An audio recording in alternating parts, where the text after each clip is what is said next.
ទាំងពីរ 자, 할렐루야. អា 다시 한번 할렐루야. 네, 하나님께. អរគុណ Okay. Before we start to teach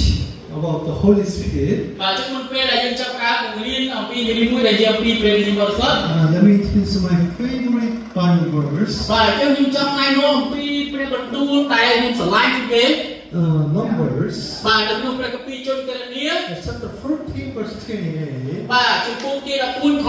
28 This is my most favorite Bible verses. បាទចឹងខគម្ពីរនេះគឺជាខគម្ពីរដែលខ្ញុំស្រឡាញ់ជាងគេ So actually, surely as I live, បាទចឹងនៅក្នុងព្រះបន្ទូលព្រះអង្គបានចែងនៅដូចនេះថានៅក្នុងព្រះគម្ពីរជនគណនាចំពោះទី14 which you can find Numbers chapter 14 verse 28. បាទអញ្ចឹង Declare the Lord, I will do to you the very things I before you say. ព្រះបន្ទូលព្រះអង្គបានចែងថាចូលប្រាប់គេថាព្រះយេហូវ៉ាទ្រង់ស្បត់ដោយនឹកព្រះជន្មទ្រង់ថាពិតប្រកបជាអញនឹងប្រព្រឹត្តនឹងឯងយល់គ្នាតាមពេលដែលអញបាននិយាយដាក់ទៅជាអញជាមិនថា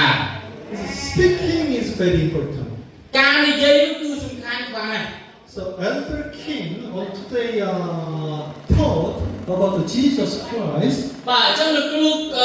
ចាស់ទុំឃីមបានចែកចាយអំពីព្រះនាមព្រះយេស៊ូវគ្រីស្ទ So what is Jesus Christ? តើអ្វីទៅតើអ្នកជាព្រះយេស៊ូវគ្រីស្ទនោះ Jesus Christ, we can say one word, logos. បាទយើងអាចនិយាយពាក្យបានពីថាគឺ logos What is logos? តើ logos មានន័យយ៉ាងដូចម្ដេច It's a word. logos មានន័យថាពាក្យឬក៏ជាព្រះបន្ទូល So Elder King, លោកគ្រូគង្វាលឃីមបាននិយាយ we met last January, a Yeah. couple months ago. បាទកាលពីខែមួយបានជួបគ្នា But he said, Pastor Charlie, I want to join your next meeting. បាទ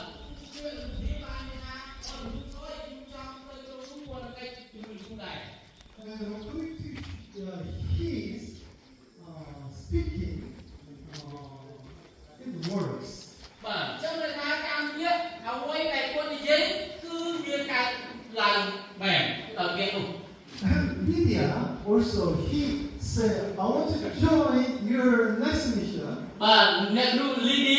បាទគាត់ក៏បាននិយាយតាមថាខ្ញុំចង់ចូលរួមនៅក្នុងវត្តកិច្ចរបស់លោកគ្រូ And also Kim Min-jung 권사님. ហើយ